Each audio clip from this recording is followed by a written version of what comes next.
Voyage en récit, Pierre Magnard et Geoffroy Scrive. Pierre Magnard, c'est une joie de vous revoir et de vous retrouver pour une nouvelle émission de Voyage en récit en votre compagnie. Nous allons parler aujourd'hui de philosophie bien sûr, mais aussi de vos origines, puisque vous êtes natif d'Ardèche. Auparavant, puisque vous êtes philosophe, vous êtes né en 1927, vous avez connu quand même beaucoup de gens gravitant dans ce domaine qu'est la philosophie dans ce pays. On peut revenir sur quelques professeurs que vous avez eus, Henri Gouillet, Ferdinand Alquier, j'ai retenu Henri Birot, nous en avons beaucoup parlé, nous avons aussi beaucoup parlé par le passé de Jean Beaufret. J'aimerais commencer peut-être par invoquer une figure philosophique du XXe siècle en France par ce petit extrait. Ce que je peux dire, c'est que la philosophie m'est apparue d'emblée comme quelque chose d'extrêmement concret. Pas du tout comme construction de concepts, de systèmes, mais plutôt comme expression, élucidation, explicitation, comme vous voudrez dire, de ce que nous vivons tous, et de ce que nous vivons de plus concret. Et je crois que certains deviennent philosophes parce qu'ils sont le siège de conflits, parce qu'il y a en eux des tendances contradictoires, alors ils éprouvent le besoin d'arbitrer ces tendances ou de choisir entre elles. Ça n'est pas du tout mon cas. J'ai conçu la philosophie comme, non pas du tout comme un drame dès ce moment-là, mais plutôt comme quelque chose d'assez apparenté en somme à l'art, si vous voulez. C'est-à-dire comme une tentative d'expression rigoureuse, de faire passer en mots ce qui, d'ordinaire, ne se met pas en mots, ou ce qui, même quelquefois, est considéré comme de l'ordre de l'inexprimable. Voilà le genre d'intérêt que la philosophie a suscité chez moi d'emblée. Est-ce que vous reconnaissez cette voix ? Jacob. Maurice Merleau-Ponty. Ah. C'était Maurice Merleau-Ponty qui expliquait dans une conversation comment il est advenu, comment il est arrivé à la philosophie et ce qu'il en tirait. Est-ce que vous l'avez rencontré ? Bien sûr, j'ai suivi son cours 2 fois par semaine au Collège de France, depuis sa nomination jusqu'à sa mort. J'ai eu le privilège d'être parmi les quelques-uns, très peu nombreux, qu'il acceptait de recevoir au café sur le boulevard Saint-Germain après son cours au collège. Et de connaître, au fond, toutes ces ultimes questions, puisque son départ prématuré pour l'autre monde nous a privés d'un interlocuteur de première grandeur. Comment se passaient ces cours ? Vous vous souvenez un petit peu de sa façon de les donner ? Il vous a inspiré peut-être ? Tout à fait. Merleau-Ponty avait certainement un don pour le théâtre. Il entrait sobrement, s'installait en sa chaire, ouvrait son cartable pour en sortir un simple Bristol qu'il posait devant lui en guise d'aide-mémoire. Mais pour m'être souvent approché de très près, je puis vous dire que je ne suis pas sûr que le Bristol portât le moindre mot. Il parlait donc sans note, avec une perfection formelle au-dessus de tout éloge, et ce maître de l'éloquence essayait de faire passer dans la plus belle langue française une réflexion difficile. Il était donc un créateur du langage, il était donc un auteur au plein sens du mot, et ce qu'il nous joignait, c'est de rechercher précisément le rapport qui pouvait exister entre la pensée et la langue. Il eût été scandalisé aujourd'hui de voir que l'on puisse prétendre philosopher sans avoir cette poétique créatrice d'un langage toujours neuf quand il s'agit de traduire la vérité. Alors on va peut-être revenir justement à la langue de vos débuts, parce que vous vouliez remonter à vos débuts ardéchois. Hors micro, au début de notre rencontre, vous avez évoqué une date, alors évidemment très lointaine dans le passé, vous avez évoqué la date de 1715. Alors pourquoi cette date-là, et qu'est-elle pour vous et pour notre pays ? Parce que, mon cher Geoffroy, vous me demandez de remonter à mes origines ardéchoises. Mes origines ardéchoises, c'est une date, 1715, et c'est un bac à traîne qui enjambe le Rhône entre Champagne et Saint-Désirat. Ce bac à traîne a été précisément construit en 1715.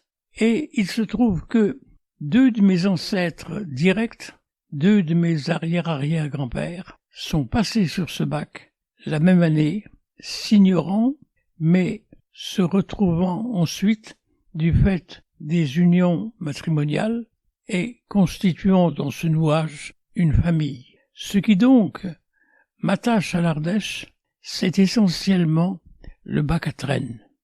J'ai vérifié l'existence du bac, il existe toujours. Il ne fonctionne plus, bien sûr, puisqu'on a construit là 2 ponts de fil de fer, c'est-à-dire 2 ponts suspendus.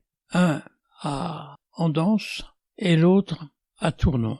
Or, le bac à Trènes, c'était une barcasse sur laquelle s'entassaient les candidats au passage qui tenaient fermement dans leurs mains une poignée rattachée à un anneau et qui courait sur un câble qui traversait de part en part la rivière. Ainsi, ils ne dérivaient pas et ils impulsaient un élan à ce bac qui finissait par passer le Rhône et les transporter d'une rive à l'autre. Passer sur l'autre rive. C'est cela la leçon du bac à Trènes. Mais passer sur l'autre rive, c'est une référence évangélique que vous connaissez, surtout en cette période de Pâques, c'est le passage. C'est le passage dans un monde nouveau, après la résurrection du Seigneur, un monde qui succède à l'ancien, qui abolit l'ancien, qui efface l'ancien, et qui nous demande d'oser, de créer, d'aller de l'avant. Le bac à Trènes nous aura permis de marcher sur les eaux. Saint Pierre s'enfonçait, le Christ lui montra comment ne point couler. Eh bien, selon cette leçon, nous traversons le Rhône, c'est-à-dire que nous passons du Dauphiné au Vivarais. Or, j'ai toujours accordé une valeur symbolique à ce passage par le bac à Trènes qui transporta la même année, 1715, mes 2 ancêtres. Pourquoi 1715 ? Parce que 1715 a été une grande épreuve pour nos Vivarois comme pour nos Dauphinois. La mort du grand roi. La mort du grand roi, c'était la fin d'un règne qui fut sans doute souvent marqué par des ombres, mais surtout par des lumières, et le plus long de l'histoire de France. C'est le plus long règne de l'histoire de France. Quant au régent qui devait malheureusement suppléer à un roi enfant qui ne pouvait exercer le pouvoir, il fut un des premiers déconstructeurs de la monarchie française. Et il commença par congédier les jeunes officiers qu'avait recrutés en grand nombre durant ces dernières campagnes de grand roi, ce qui fait que mon ancêtre, capitaine de dragon, croix de Saint-Louis, ancien combattant de la guerre de succession d'Autriche, se trouva demi-solde, licencié, mis à la retraite anticipée, en raison précisément de la suspension des crédits à l'armée pour pouvoir satisfaire au goût de lucre, de fête et de frivolité du régent. Donc le début d'une déconstruction pour vous alors. C'est le début de la déconstruction, c'est le début de ce qu'on a appelé l'ère des Lumières, c'est le début de ce qu'a été une société de spectacle et de frivolité en lieu et place d'une monarchie organique. Si on parcourt le temps, après 1715, quelle autre date avez-vous retenue ? Dans mon itinéraire, si je fais un itinéraire, j'aurais envie de remonter en deçà de 1715, car ils ont existé en deçà. Certes, l'ancêtre, qui était lieutenant général de la maréchaussée pour le Dauphiné, et qui, fort des 16 enfants qu'il avait eus de la même épouse, était un peu un roi en son domaine, mais il s'inscrivait dans une tradition plus modeste qui avait vu précisément l'élévation de l'homme à travers son travail. Aussi loin que je remonte, je finis par trouver une date sur le linteau d'une porte, d'une maison aux fenêtres à meneaux et aux constructions médiévales. Or, cette date, c'est 1215. Où se trouve cette maison? Ah, elle se trouve en Dauphiné, non loin de Romans. C'est la maison forte dite de Tivoli.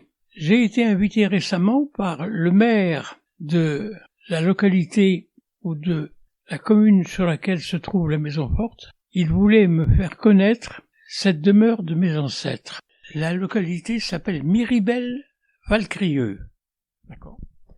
Et sur cette commune, il y a une maison forte qui porte la date de 1215. Ce qui m'a amené à essayer de faire l'archéologue et de comprendre ce qu'il y avait derrière cette très humble maison qu'on n'oserait pas proposer à quiconque aujourd'hui tellement elle était inconfortable, mais avec, disons, ses fenêtres à meneaux et son escalier à vis et sa cheminée monumentale qui attestait qu'il s'agissait d'une maison noble. Mais alors quoi? Quand on est à la fenêtre à meneaux qui nous découvre toute l'emblavure, on voit un pré qui remonte jusqu'au sommet de la colline et qui témoigne de la vocation d'agriculteur de celui qui en était le propriétaire. Qu'est-ce qu'il était?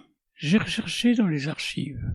Mon ami Emmanuel Leroy-Ladurie, expert en histoire locale, m'y aida quelque peu et je découvrais une généalogie. On est d'abord laboureur. Et le laboureur est celui qui ouvre le sillon en marchant à l'étoile et en remontant du bas de la vallée jusqu'au sommet du vallon. Le laboureur exerce sempiternellement le même travail et réeffectue le même itinéraire, traçant toujours de la même façon ses sillons parallèles. Mais le fils du laboureur, ou son petit-fils, ou son arrière-petit-fils, car il faut y mettre le temps, apparaît comme ménager, car il a acquis par son travail certains droits, celui d'abord de transmettre la terre qu'il occupe comme tenancier et la transmettre à ses propres enfants, et ainsi de se constituer déjà non pas comme propriétaire, mais comme maître du lieu, et le ménager de génération en génération, à force de faire rendre cette terre, de lui faire produire son fruit, devient compagnon, associé à d'autres compagnons, et devenant ainsi, peu à peu, maître du lieu. C'est donc cette généalogie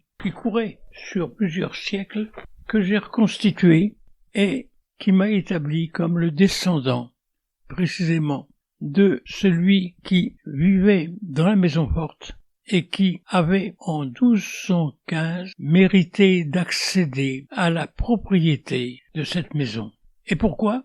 Parce qu'en 1215, il y avait eu un grand appel de la part du roi de France à tous ces sujets du Dauphiné, priant tous ceux qui disposaient d'un cheval, d'un manteau et d'une rapière de se rassembler autour de lui pour se livrer à la bataille des nations qui se devait dérouler le dimanche suivant à Bouvines. Avoir été combattant de Bouvines amena le roi à des libéralités envers ceux qui avaient répondu à son appel en leur faisant la possibilité de bâtir une maison et d'y porter la date de 1215. Ceux qui portent sur leur linteau de porte la date de 1215 sont les descendants des anciens de Bouvines. Donc vous voilà descendant d'un des participants à cette bataille. Incroyable. Alors, un descendant de Bouvines, quand il passe le Rhône, ne le fait pas sans nostalgie. Non. Il a fallu vraiment la misère des temps, 1715, la fin du grand roi, pour passer sur l'autre rive, c'est-à-dire pour parier sur une autre vie. Donc direction Annonay déjà? Annonay est après. Alors oui, parce que si vous reprenez le bac, il part de Champagne, où actuellement il y a une abbaye romane qui a été reprise par l'ordre des Victorins, qui s'y sont réinstallés pour le plus grand bonheur des gens du pays. Et si on est donc à Champagne, on monte en direction de Saint-Désirat, à travers les vignes ou les arbres fruitiers, car c'est une région très, très fertile, et on connaît toute une série de petites paroisses qui égrènent leurs clochers tout au long de cette montée vers le plateau. Savas, Vinzieux, Thorin, Bogy, et j'en passe. Et arrivés à Saint-Clair et à Piaugre, ils sont sur le plateau lui-même et ils retrouvent dans sa cuvette sur ces deux rivières la ville d'Annonay, qui a toujours été, disons, une ville pilote en raison de sa position sur deux rivières et de ce que la rivière peut apporter de possibilités économiques aux artisans qui savent en capter l'énergie et en utiliser la force hydraulique. Car en effet, Annonay, c'est essentiellement un barrage sur la rivière, et ce barrage sur la rivière a permis l'installation d'une chute d'eau qui entraîne une roue de pêche, laquelle entraîne elle-même toute une série de métiers, de moulins. C'était le cas de votre famille, du coup, de bénéficier de... Eh bien, l'ancêtre était précisément l'un de ces industrieux mouliniers qui avait su associer les métiers de meunier à blé, de meunier à seigle, de broyeur de châtaignes, de foulonnier de drap, de foulonnier de cuir, de producteur de... J'ai compté en tout cas 7 métiers travaillant en synergie sous la direction d'un maître artisan qui réglait tout ce compagnonnage. Et, disons, toute la vie de ma famille aura été celle de cette entente, de cet accord, de cette cordialité, de cette convivialité de l'Ancien Régime, où précisément tous les corps de métier vivaient dans une sorte d'accord et de fraternité qui assurait les droits de chacun et pérennisait tous les acquis du travail humain. Combien de temps vous-même avez-vous vécu à Annonay en Ardèche? Eh bien, j'y suis arrivé peu après ma naissance, puisque le hasard des choses a voulu que je naisse à Casablanca, où mon père se trouvait en voyage et où, fasciné par la figure du maréchal Lyautey, il a voulu voir son premier fils naître sur les genoux du maréchal. Donc, je suis venu en Ardèche, je devais avoir 1 an ou 2 ans. Et j'ai vécu dans cette Ardèche profonde jusqu'en 1942, où le cours des choses a voulu que mon père parte avec précipitation au Maroc, où il avait fondé une succursale ou une filiale de la mégisserie de son arrière-grand-père, ceci en raison d'un contrat passé avec l'intendant général de l'armée pour prévoir de chausser toute une armée, si par hasard, car le contrat date de 1938, le sort des armes nous était défavorable. Autrement dit, il y avait le plan A, on tient le front, et il y avait le plan B, on ne peut pas tenir le front, et on organise la reconquête du pays à partir de l'Afrique du Nord. Mon père était donc un homme du plan B, et c'est pourquoi, dès 1942, il nous emmène tous à Casablanca pour précisément construire cette usine qui devra chausser tous les guerriers de l'armée de Lattre de Tassigny. Mais cela me valut 3 années ou 4 années au Maroc, car dès 1945, la France étant libérée, si l'on peut dire, j'étais invité à rejoindre la Cagne d'Henri IV pour y préparer le concours de la rue d'Ulm. Donc là, vous êtes monté à Paris, comme on dit. Monté à Paris. Je suis monté à Paris à ce moment-là, et depuis, je n'ai plus quitté Paris, si je puis dire, parce que j'ai été retenu par mes études d'abord, ensuite par tout le compagnonnage universitaire, toutes les fonctions que j'ai eues dans l'université, pour finir par être élu professeur à Paris 4, c'est-à-dire à la Sorbonne, et président du CNRS, c'est-à-dire encore près de la Sorbonne. C'est ça. Et à ce double titre, j'étais tenu d'habiter Paris, et c'est là que j'y menais tous mes combats. Alors, permettez-moi de donner peut-être quelques dates pour les auditeurs. Donc on a parlé donc de votre naissance en 1927 à Casablanca, on a parlé des années que vous passez en Ardèche, à Annonay, vous avez toujours votre demeure de famille si j'ose dire.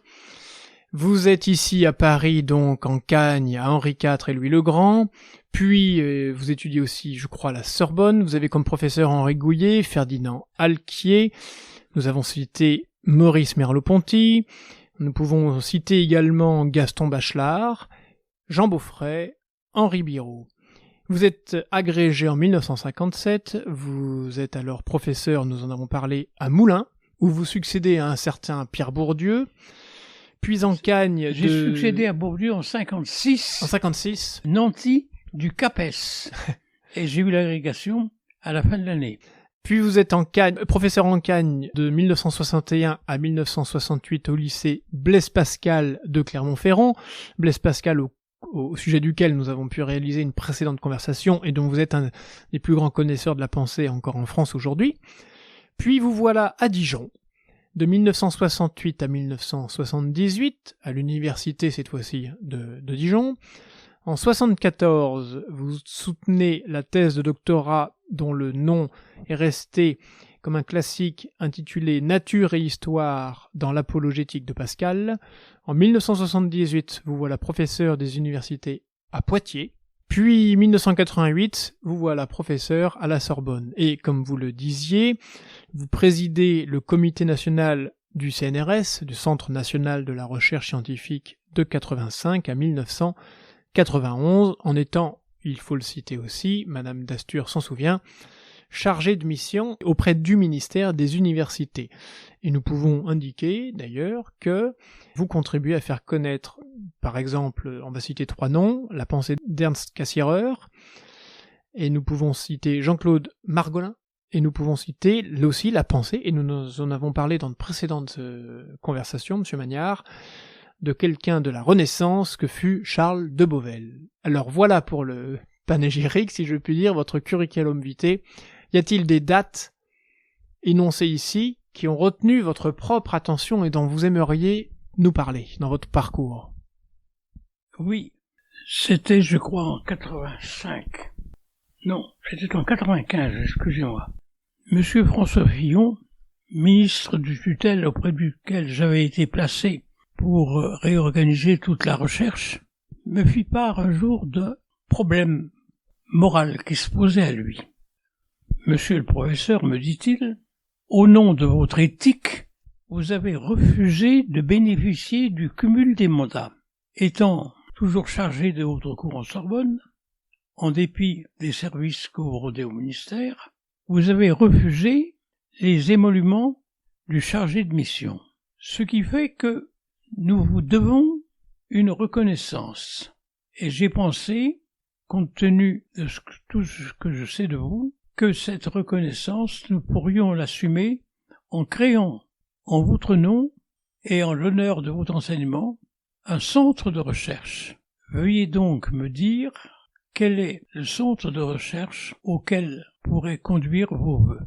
J'étais sans doute saisi par une question difficile, pris de nombreuses tentations, lorsque soudain me revint en mémoire les combats que j'avais pu mener pour créer un enseignement d'éthique médicale à Poitiers et à Tours avec mon ami Claude Boer, pour demander au ministre la création d'un centre d'éthique médicale où soient envisagées les libertés immenses que le progrès technique accordait à la médecine sans que aucun écrit canonique puisse encadrer l'exercice de cette liberté et dire ce qui était légitime de faire ou de ne pas faire. Et je posais au jeune ministre qui me proposait cela une réflexion sur le droit de naître et de mourir dans une société qui maîtriserait parfaitement des techniques qui lui donnant un pouvoir illimité sur la naissance et sur la mort risquait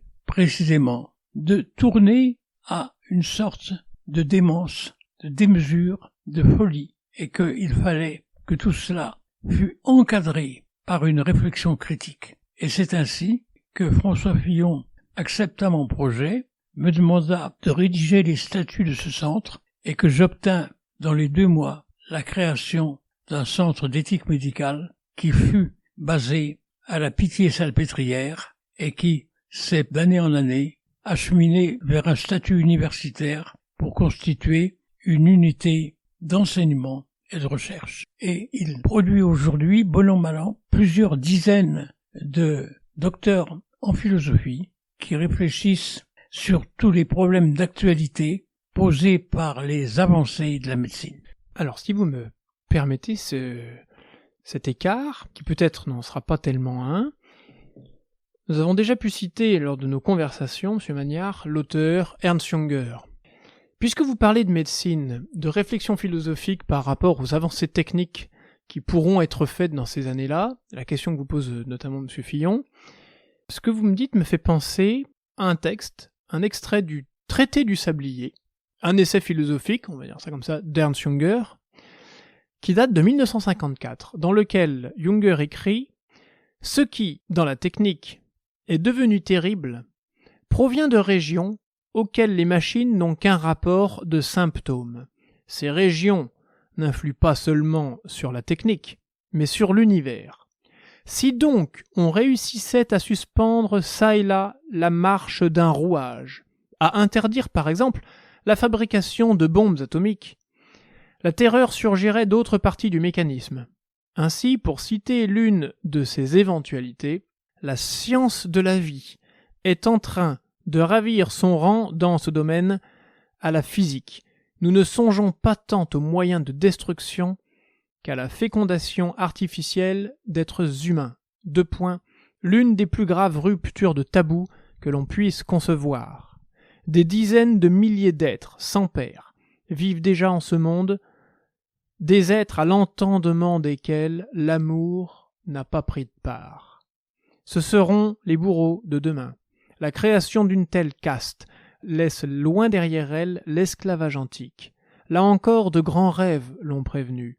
Mais comme on manque de principes théologiques, d'étranges discussions juridiques, biologiques et sociologiques s'engagent. Comment résonne en vous, Pierre Magnard, cet extrait du Traité du Sablier sur la science de la vie et ses prouesses qui date de 1954 ? Ce texte résonne en moi comme une sorte de réminiscence. Car si, dans le bureau du ministre de l'enseignement supérieur, qui était François Fillon, j'ai soudain eu cette intuition qu'il fallait d'urgence créer un centre d'éthique médicale, c'est parce que j'avais été des années durant sollicité par Beaufray et Biraud interposés par Martin Heidegger, qui me suppliait d'en venir à une réflexion sur ce qui constituait le danger de demain.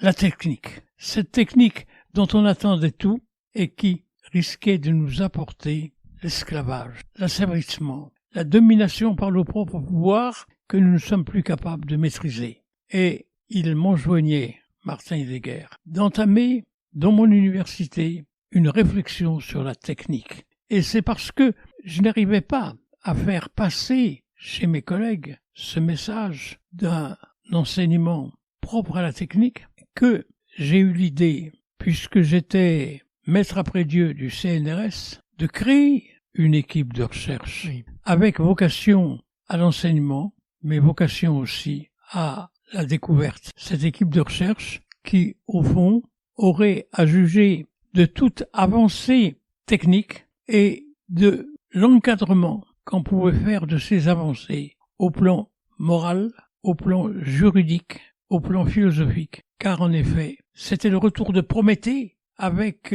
cette démiurgie, puisqu'on devenait capable de produire la vie elle-même, qu'il fallait essayer de contrôler, de maîtriser, d'encadrer, de dominer. La différence entre créer et procréer. Oui. Et je m'aperçus précisément que l'encadrement moral et philosophique des technologies avancées n'existait pas en France à l'époque. On avait créé, quelques années plus tôt, des comités d'éthique dans toutes les villes universitaires. Et ainsi, quand je fus élu à la Sorbonne, j'étais déjà membre du comité d'éthique du CHU de Poitiers. Et j'avais, toutes les semaines, à juger des nouveaux protocoles d'expérimentation d'un vaccin ou d'un nouveau traitement ou d'un nouveau produit. Comment faire? Est-ce que l'accompagnement d'une expérimentation au double aveugle suffit pour juger, évidemment, de ce que seront toutes les conséquences d'une nouvelle technologie? Et je me souviens de discussions passionnées entre mes collègues médecins et moi-même, le philosophe, sur ces questions, car je m'aperçus sans doute qu'ils étaient très sensibles à ce genre de questions, mais qu'ils n'y avaient pas été du tout préparés par leurs études. Il s'agissait donc d'introduire une sorte de conversion du regard dans l'université en général pour qu'il y ait cette prise en charge de cette puissance que l'homme avait acquise sans même s'en aviser vraiment et qu'il ne pouvait assumer sans une réflexion critique qui lui permettait de se mettre au-dessus de sa puissance. C'est ça, la puissance. La puissance n'est jamais acquise si elle n'est pas maîtrisée, si elle n'est pas dominée, si elle n'est pas dépassée. Il faut comprendre ce que signifie toute puissance. Et là, j'avais entamé précisément à poser une réflexion sur la toute-puissance dans les systèmes monarchiques de l'ancienne France. Qu'est-ce que la toute-puissance? La toute-puissance, c'est une puissance capable de se défaire d'elle-même, de se vaincre elle-même, de se surmonter elle-même, de s'encadrer elle-même. C'est ça la toute-puissance. La toute-puissance est celle qui est capable de renoncer à elle-même. Et le roi, précisément, est tout-puissant dans la mesure où il peut, précisément, renoncer à l'exercice de sa puissance. Est-ce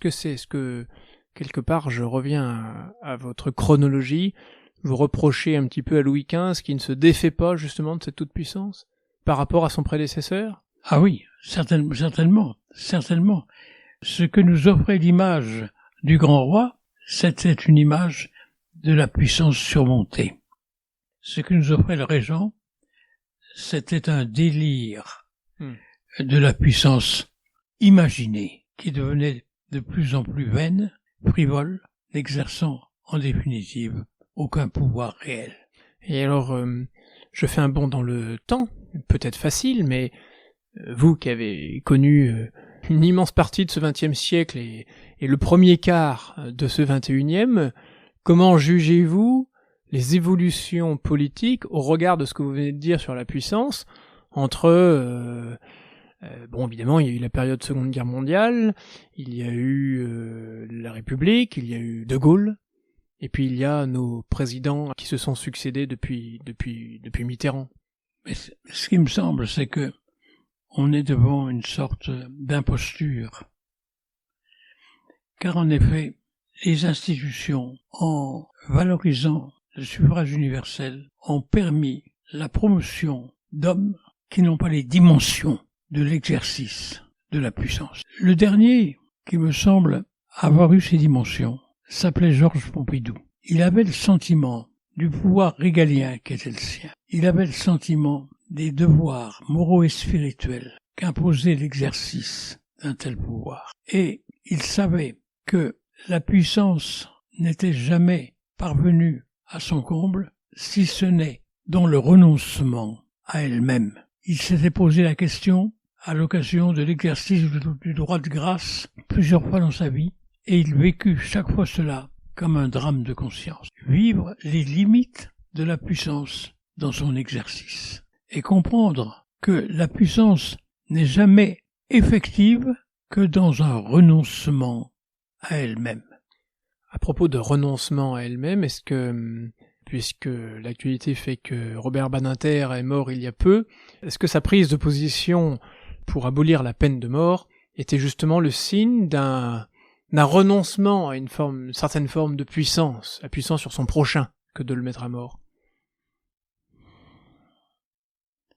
La figure de Robert Badinter est à mes yeux une figure très ambiguë.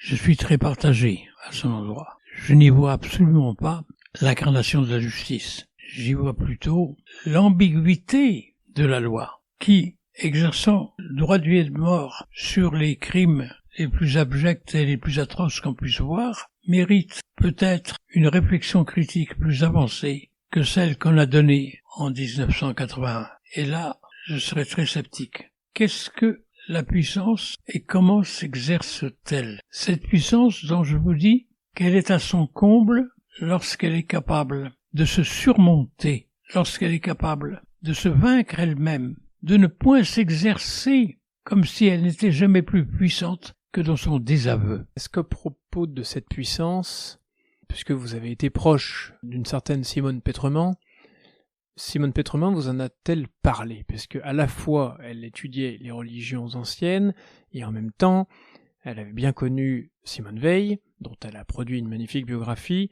et on sent bien, en parcourant un petit peu la vie de Simone Veil, que le rapport à la puissance a dû l'interroger, à la fois comme ouvrière chez Renault, puis dans les rangs des syndicats.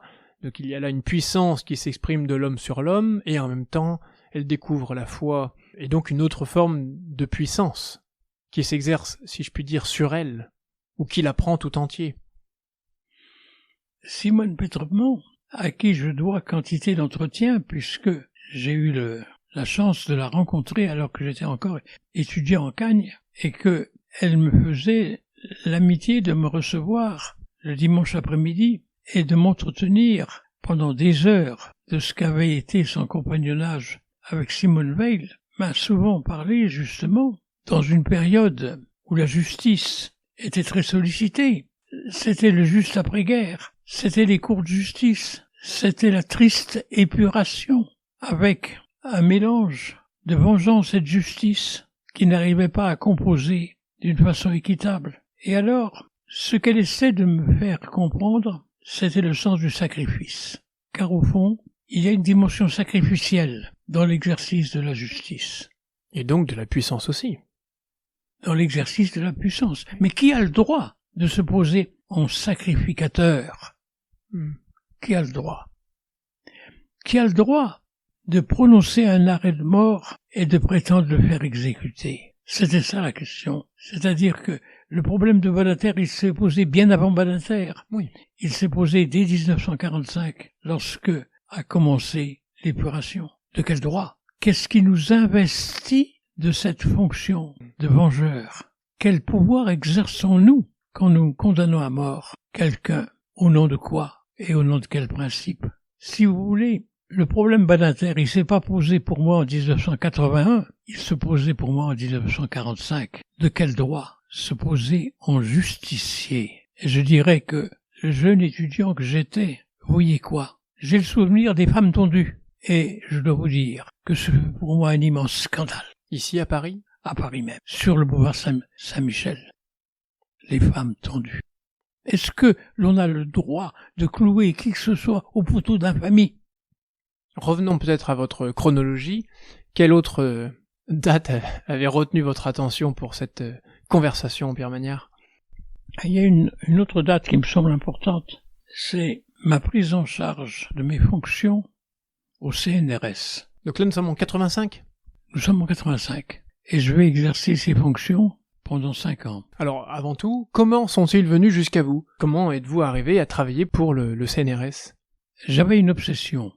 La transmission n'était plus assurée par une université en crise. Une université qui doutait d'elle-même. Une université qui reniait ses propres obligations, ses propres devoirs. Une université qui, de par sa fondation médiévale, n'avait d'autre but que de transmettre, pratiquer le déni de transmission. Et les soubresauts qui agitaient l'université de décennie en décennie, et qui revenaient sans cesse avec ses consignes de grève générale, ses cours occupés, ses amphis tenus par les grévistes, où l'on ne pouvait plus prendre la parole. Eh bien, tout cela, le déni de transmettre, m'est apparu comme le reniement de tous les clercs de l'époque qui ne remplissaient plus leur office, car ils étaient tous plus ou moins consentants dans la mesure où ils s'inclinaient devant ce mouvement. Or, j'ai eu le triste privilège d'être le seul philosophe de France à dire non à la chienlit, comme l'appelait le général de Gaulle, à dire non à l'infamie, à dire non à la défaite. Nous n'allons pas nous déclarer défaits parce qu'on nous empêchait de parler. Et je dois dire que je ne peux pas compter dans toutes ces années une seule heure de cessation des cours, une seule heure de grève. Je n'ai pas connu cette cessation, comme disaient les latins, cette jachère de l'enseignement sur laquelle se reposaient tous mes collègues. Est-ce que c'est ce qu'avait repéré justement le CNRS pour vous approcher? Mais c'est-à-dire que j'ai été élu président de la section 45 du CNRS sans avoir été candidat. J'ai été choisi par la Vox Populi. D'accord. Parce que, à ce moment-là, mes collègues commençaient à dire « ça suffit, on a suffisamment reculé, on a suffisamment abdiqué, on s'est suffisamment défait pour qu'on doive aujourd'hui essayer de se refaire. » Et j'ai été, précisément, non pas le candidat de la déconstruction, mais celui de la reconstruction. Vous avez même pas été candidat, vous avez été nommé pour reconstruire. L'élu de la reconstruction, puisque je n'étais pas candidat. J'ai été l'élu de la reconstruction. Il s'agissait de remettre l'homme debout et de lui permettre de s'exprimer avec toute la dignité qui était la sienne. Alors, ça a été évidemment une sorte de réforme morale au sein de chaque équipe, puisque ce qui rend la chose jouable au CNRS, c'est que il n'y a pas d'université qui totalise toutes les disciplines en une seule et qui constitue un corps. Il y a des centres de recherche, chacun personnalisé autour d'un maître de recherche et autonome. Et c'est cette autonomie qui laissait au CNRS une liberté que n'avaient plus les disciplines dans l'université. Dans l'université, cette discipline était difficile à ressaisir et à tenir d'une seule main, alors que au CNRS, l'indépendance des centres de recherche faisait que chacun pouvait se ressaisir de sa discipline et en jouer avec toute l'énergie nécessaire. Donc, quelles que fussent les orientations idéologiques et politiques de mes collègues, il y avait dans la structure même du CNRS la possibilité d'une ressaisie. Et c'est pourquoi, en dépit des idéologies dominantes qui étaient dans certaines équipes très virulentes, j'avais la possibilité, en faisant appel à ce principe d'autonomie et de responsabilité, j'avais la possibilité de permettre à chaque équipe de recherche de prendre ses responsabilités vis-à-vis des chercheurs qui lui étaient confiés et de la discipline qu'il avait à développer. Alors, ce qui était impossible, que j'avais tenté de faire au niveau du CNU, au niveau du Conseil supérieur des universités, était réalisable au niveau de la recherche. Saviez-vous que vous étiez parti pour une expérience au CNRS qui allait durer jusqu'en 1991 ?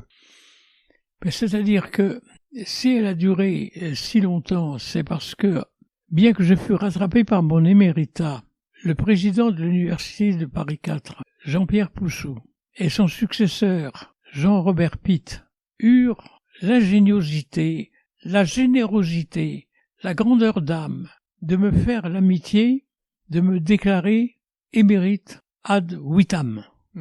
Et à ce moment-là, nanti d'une autorité que je n'aurais jamais eue. Émérite ad vitam, je continuais à diriger les équipes de recherche, lors même que j'étais à la retraite. Et c'est cet émérite ad vitam qui m'a permis de transformer les quelques équipes que j'avais pu animer en une sorte d'école.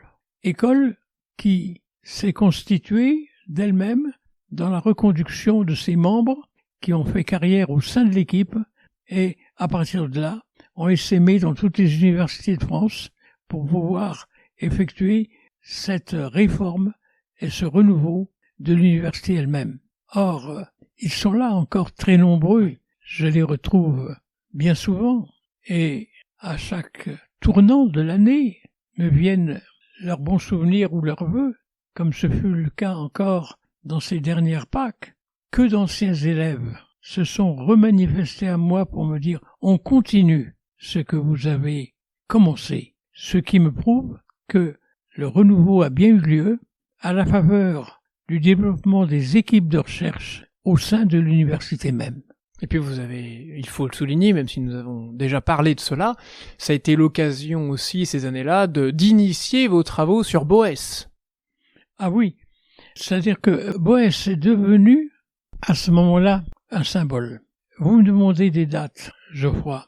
524. 524, c'est, vous le savez, le martyr de Boès. Dans sa prison. Dans sa prison, torturé et finalement mis à mort. Après qu'il eut conçu cette œuvre monumentale de la Consolatio Philosophiae. Voilà, nous avons pu en parler, oui. Pourquoi Boès? Il est à mes yeux la figure emblématique. Je me suis battu toute ma vie contre le déclin de l'université, contre l'abandon, contre la déconstruction, contre la folie des Bourdieu et autres... Derrida et autres... je cherche son nom. Michel Foucault, les champions de la déconstruction. J'avais été plus humblement l'artisan de la reconstruction. Mais la reconstruction est très lente à se produire, de sorte que je dus attendre les années 95 environ pour en voir le fruit. Il faut une longue patience. Parce que il faut semer et attendre que le blé lève.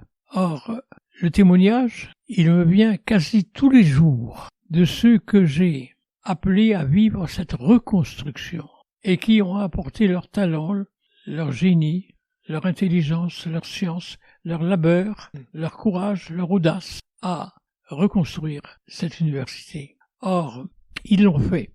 Et on peut dire que maintenant, on n'a plus à craindre une subversion comme celle qui se profilait dans les années 68, parce que on sait ce qu'est précisément la défaite et on ne sera plus défait, car la nouvelle génération ou les générations que j'ai mises en place les unes après les autres ont peu à peu conquis leur légitimité et le sens des devoirs que cette légitimité leur imposait. Et c'est à ce titre qu'ils enseignent, qu'ils écrivent, qu'ils produisent, qu'ils se font entendre avec une sorte de justification d'eux-mêmes que n'avait pas l'ancienne université. Il fallait passer par le feu, par l'épreuve du feu, par l'épreuve de la subversion généralisée pour pouvoir être capable de recréer ou de refonder. Alors, je vais refaire un saut dans le temps, Pierre Magnard, parce que vous citez plusieurs dates. Nous avons pu avoir récemment une conversation également sur les dates de son parcours avec votre ami philosophe André Jacob, qui est revenu très longuement sur sa soutenance, avec notamment les débats qu'il put avoir entre un certain Aron, Benveniste, etc. Il en a gardé un souvenir très difficile. Et vous ne parlez jamais de vos soutenances, de votre thèse, des examens que vous avez pu passer. Par exemple, vous êtes agrégé en 57. Comment cela se passe-t-il pour vous, l'agrégation? Y a-t-il quelque chose à en dire? En 56, j'avais remporté le CAPES et j'avais eu, de la part du président du jury d'agrégation, Georges Canguilhem, un avertissement qui, à d'autres, aurait pu faire peur, mais qui a plutôt galvanisé mon énergie. Quel était cet avertissement? Vous n'avez pas rempli vos devoirs envers l'école normale, vous avez démissionné, vous n'aurez jamais l'agrégation.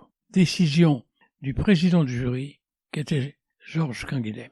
Et, devant mon indifférence, il se récrie « Ah oui, parce que vous pensez peut-être pouvoir bénéficier d'un privilège exorbitant. Vous savez que le premier d'écrit n'est jamais collé à l'oral. Alors vous voyez ce qu'il vous reste à faire. Il y a 1000 candidats. Soyez premier d'écrit. Je vous souhaite bien du plaisir. » J'ai simplement répondu « Monsieur le Président, j'en accepte l'augure. Je relèverai le défi. » Il fallait de l'audace. Je fais mon année d'enseignement à Moulins et j'arrive sans avoir lu le programme d'agrégation dans un état de fatigue extrême car je m'étais consacré à mon enseignement devant le jury du concours. Vous souvenez-vous qui était dans ce jury? Il y avait Paulin, il y avait Alkei, je ne sais plus les autres, il y avait Gandiac il n'y avait que des figures de proue, c'est-à-dire des gens que j'osais affronter. Et Georges Canguilhem? Canguilhem n'y était plus. D'accord. Canguilhem n'était plus là. Donc, j'étais exténué, et après une nuit de fièvre, convoqué pour le lendemain matin, je déclare forfait, et je demande à ma sœur de se précipiter à la Sorbonne pour dire au président que je ne serais pas là pour tirer mon sujet de leçon à l'heure voulue. Le président, c'était le vice-président qui tenait les urnes à ce moment-là, Ferdinand Alquier. Il dit simplement à ma sœur, « C'est très triste ce que vous me dites, mais on va y trouver remède. Dites à votre frère qu'il est reçu d'avance, ayant plus de points qu'il en faut pour satisfaire à l'exigence, et que nous l'interrogerons au jour et à l'heure qui lui plaira. » Dixit Ferdinand Alquier. Ça devait être rare quand même. J'ai donc fait ce que je pouvais avec ma misérable carcasse, et je me suis propulsé à la Sorbonne pour in extremis donner mes 2 leçons et puis mes explications de texte. Et je m'entendais dire par les membres du jury, il est toujours le cacique. J'étais donc vraiment le premier d'écrit. Et c'est à ce titre que j'ai été reçu d'une façon tout à fait extraordinaire. Et je me souviens des félicitations très émues de Raymond Paulin venant au sortir de la délibération traverser la rue de la Sorbonne pour m'embrasser avec effusion en me disant cette fois-ci ça y est. Petite question philosophique, est-ce que votre passage de 1961-68 à Clermont au lycée Blaise Pascal fut le lieu pour vous de l'idée de votre sujet de thèse de doctorat sur Pascal en 74? Ou est-ce que vous y pensiez bien avant, depuis très longtemps? Mais c'est-à-dire que il y avait eu le tricentenaire de la mort de Pascal, qui avait donné lieu à un congrès Pascal à Clermont. Lorsque le congrès de Pascal a été mis au programme, on a réuni le conseil d'université, dont je ne faisais pas partie puisque j'étais professeur au lycée. Et le conseil d'université a déclaré forfait, personne ne se sentant la vocation de diriger un congrès Pascal. Et il a simplement fait une proposition qu'on aille demander à Magnard, puisqu'il connaît bien Pascal, puisqu'il nous a fait des conférences sur Pascal, qu'il prenne en charge le congrès. J'ai donc été en charge d'un colloque international sur Pascal à Clermont-Ferrand, alors que j'étais simple professeur de lycée. Je m'en suis acquitté aussi dignement que possible.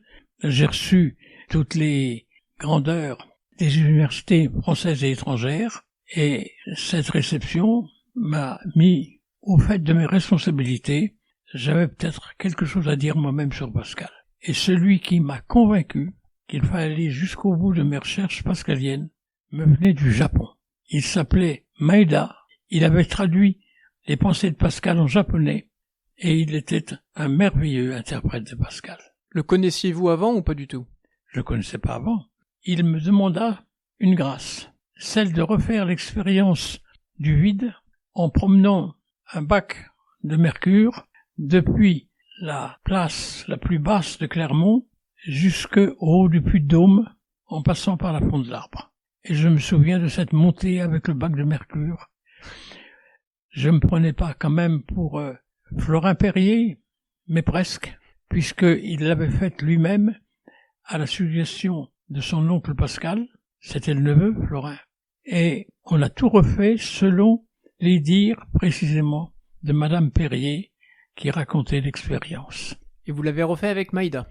Je l'ai fait avec Maeda. Et Maeda, disons, a conçu pour moi une sorte de reconnaissance. Pour lui, j'étais le référent pascalien. Et qu'est-il devenu après? Vous avez gardé le contact? Je suis allé au Japon, invité avec ma femme à connaître, disons, les pascaliens japonais. Ce fut quelque chose d'absolument inoubliable.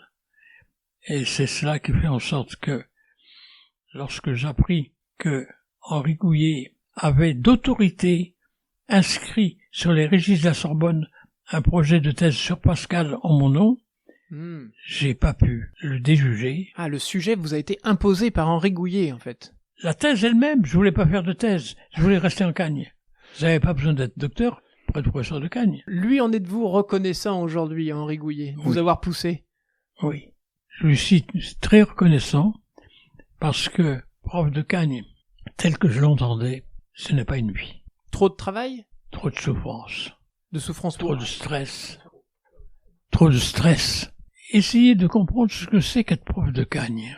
C'est, du 1er janvier au 31 décembre, n'avoir d'autres soucis que ce combat qui allait marquer la mi-temps de l'année, le concours de l'école. C'était quelque chose qui m'obligeait au point que j'en étais complètement mobilisé et, en fin de compte, exténué. Chaque concours, c'était une mise à mort. Toutes mes énergies, toute ma force, toute mon intelligence, tout cela était engagé dans ce combat. Et je dois dire que ce qui aurait pu me retenir en Cagnes, c'est le fait que, avant moi, c'est accidentellement qu'il y avait un cagneux de Clermont qui entrait à l'école. À partir du jour où j'ai eu la Cagnes en charge, c'est tous les ans que toute une brochette de cagneux de Clermont entrait rue d'Ulm, ou à Sèvres, ou à Fontenay, ou encore à Saint-Cloud. Ils entraient massivement à l'école. Et c'est quelque chose dont je ne veux pas reparler, parce que je ne veux pas le revivre. Ce fut trop douloureux. Alors, si l'on parlait de votre thèse de doctorat, nature et histoire dans l'apologétique de Pascal, quel souvenir aujourd'hui dans sa préparation et dans le fait de la passer? Alors, ce fut essentiellement mes correspondances avec Henri Gouillet. Quel âge avait-il à ce moment-là, alors? Henri Gouillet, il avait 75-80 ans, par là. C'était déjà un vieux monsieur. Et ce dont j'ai le souvenir, c'est des correspondances qu'il m'adressait très souvent, ou de ses réceptions dans un de ses appartements parisiens, car il en a changé plusieurs fois, où il aimait me recevoir. Il était très bienveillant avec moi. Quand il a pris sa retraite, il a gardé 2 thésards et il s'est déchargé de tous les autres. Les 2 thésards, c'était mon ami Louis Marin et moi-même. Il nous a gardés jusqu'au bout. Il a tenu à nous conserver et après notre soutenance, il nous recevait chez lui. Or, qu'est-ce qui m'attachait à lui? Lors de la dernière visite que je lui ai faite dans son appartement du 16e, je lui ai dit « Mais vous avez eu pour moi énormément de patience et vous m'avez manifesté tellement d'indulgence et d'amitié. » Il a eu cette réponse. « Mais enfin, monsieur Magnard, savez-vous qui vous êtes à mes yeux? Vous êtes votre oncle Paul Bourget avec l'âme de Marie-Noël. » Et il m'a embrassé et on s'est plus revu car il est mort quelque temps après. Qu'en dire plus? Il aurait pu aussi vous citer votre oncle Paul Nizan? Oui. Bon. Mais il ne l'a pas fait. Non. Peut-être était-il moins attaché aux Grecs. Mais je l'avais connu par l'intermédiaire de mon parent, Paul Mazon, qui était très lié avec Henri Gouillet, et qui m'avait dit, dès que je suis arrivé à Paris, tu iras prendre comme directeur de thèse Henri Gouillet. Il m'avait été désigné par Paul Mazon.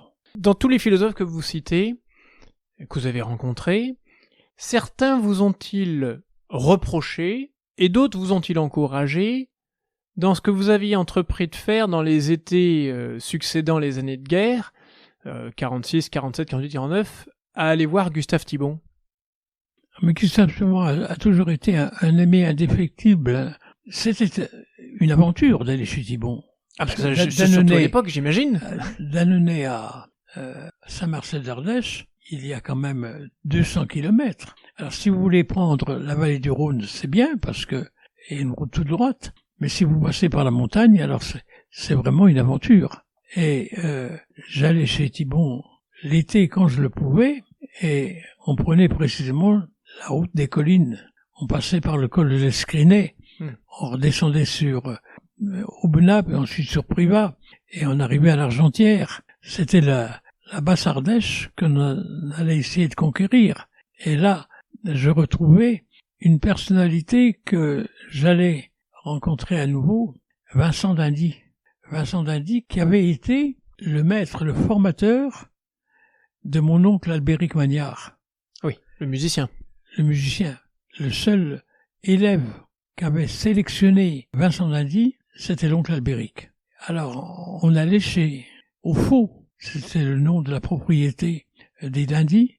On allait au Faux, près de Saint-Marcel, visiter la famille Dindy.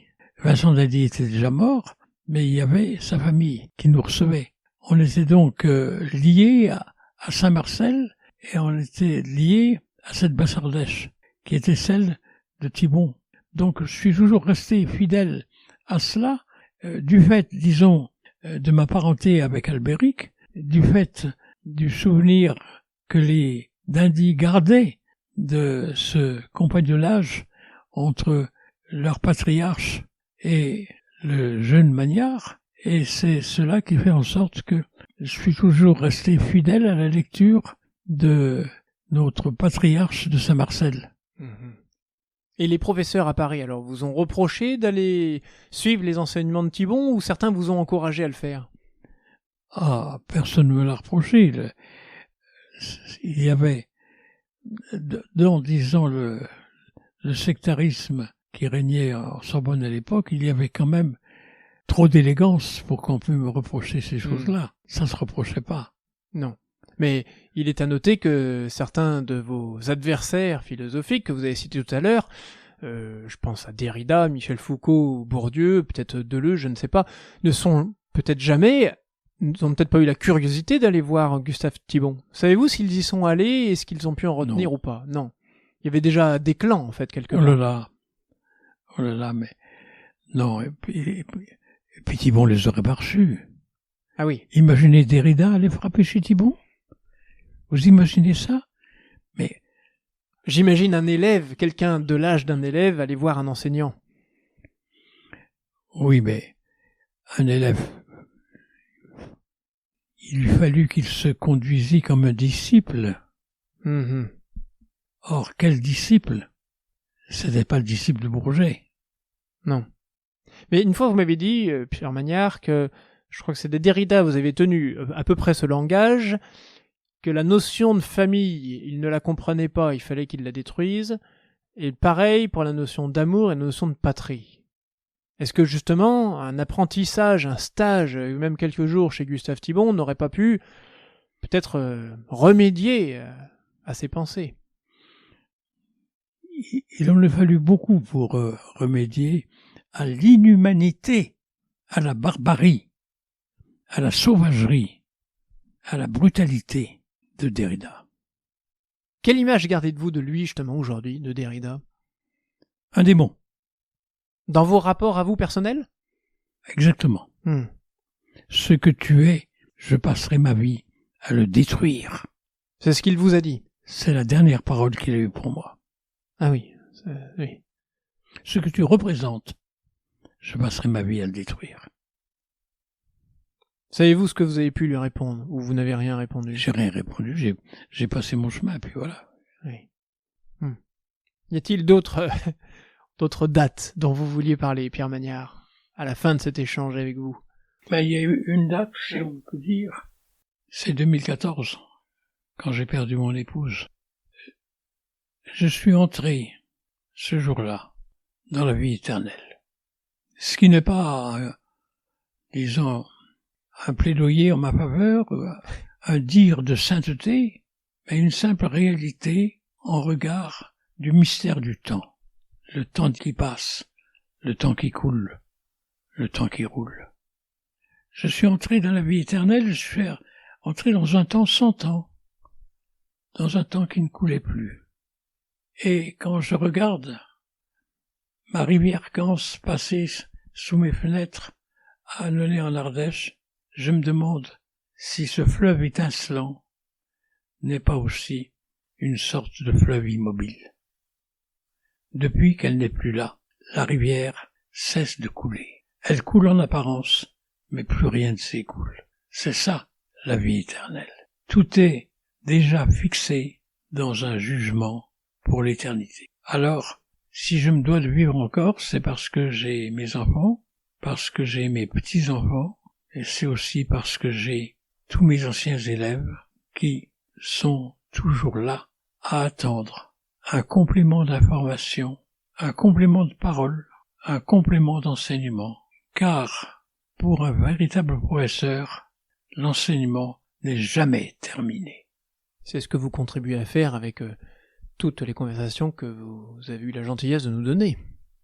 Oui, l'enseignement n'est jamais terminé.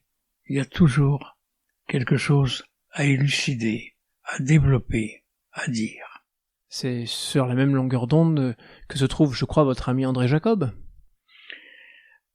André Jacob, c'était un compagnon du début, du commencement. Quand l'avez-vous connu la première fois, d'ailleurs? Je l'ai rencontré la première fois, ça devait être en 52, je pense. D'accord. En 52, j'ai dû le rencontrer à un cours que donnait Jean Hippolyte à la Sorbonne, auquel il avait invité Lacan et autres farceurs de l'époque, car il y avait déjà des farceurs, ce qui a donné lieu de ma part à un beau scandale, à un beau charivari, car je me suis payé le luxe de dire à Jean Hippolyte que la philosophie n'était pas une imposture. En plein cours, en plein cours. Devant tout le monde? Oui. Et quel est le rapport avec André Jacob là-dedans? Il vous a vu, il s'est étonné, il vous a félicité, il vous a fait taire, il vous a... Non, il n'était pas là à cette séance. Ah, d'accord. Il avait été, je crois, tellement abasourdi par le précédent séminaire qu'il n'était pas retourné. Donc après, vous perdez de vue et vous vous retrouvez des années après? Alors, oui, on s'est croisés assez souvent, et puis, pratiquement, je ne l'ai retrouvé que pour célébrer son centenaire. Donc vous le retrouvez, vous croisez de temps en temps avec André Jacob, quoi, pendant toutes ces années? On se croise parce qu'il était chargé d'une encyclopédie. Ah oui.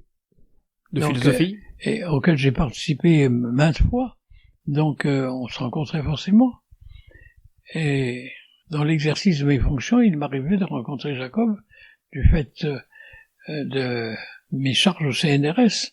Mais on s'est retrouvé pour de vrai, une rencontre véritable, que lorsque il m'a téléphoné, peu avant ses 100 ans, et que j'ai compris la frustration dont il souffrait, que personne n'avait pensé à ce que ce grand serviteur de l'université allait avoir 100 ans, et que ça méritait peut-être une célébration.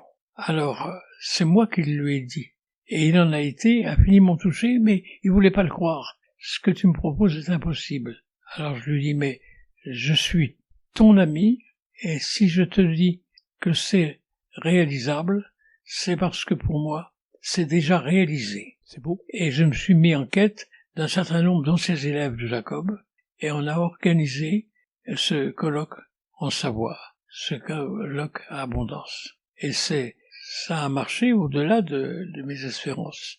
Parce que il n'avait pas été mon condisciple direct, puisque... Mais il a quand même 6 ans de plus. Il avait 6 ans de plus, et il avait joué avec les événements, il était passé en Suisse. Oui. En 43 ou 44. 43, je crois. En 43, il est passé avant en Suisse. De rejoindre l'armée de Delatte de Tassigny. Oui. Il est passé en Suisse. Donc, il se trouvait déjà dans un autre univers. Mais on s'était rencontrés quelquefois. Il était même venu me voir en Poitou avec sa femme. On s'était rencontrés et on s'était retrouvés comme si on s'était jamais quittés. L'amitié a quelque chose d'intempestif, d'intemporel.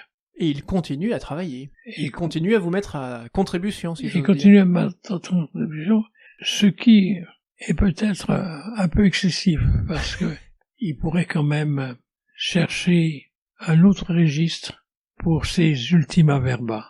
Vous voudriez lui souffler l'idée de réfléchir à d'autres sujets que celui de la langue? Ou tout en traitant de la langue, qu'il le fasse dans des perspectives qui sont les miennes, c'est-à-dire celles de la vie éternelle. On ne voit pas le temps de la même façon. On parlait de Merleau-Ponty. Oui.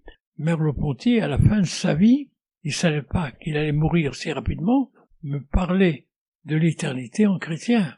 Je m'en suis expliqué avec une personne que je crois être sa fille et qui m'a confirmé dans mon intuition. Il y a les pensées du seuil.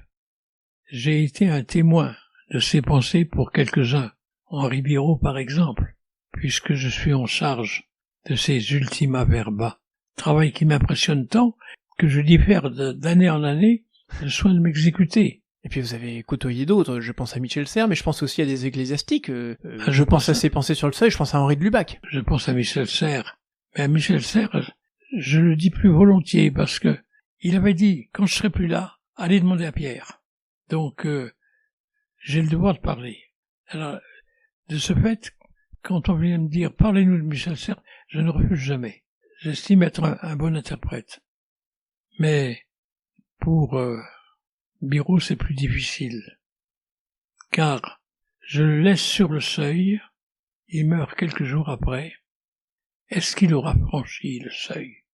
Je peux pas dire à sa place. Mais non, personne ne peut.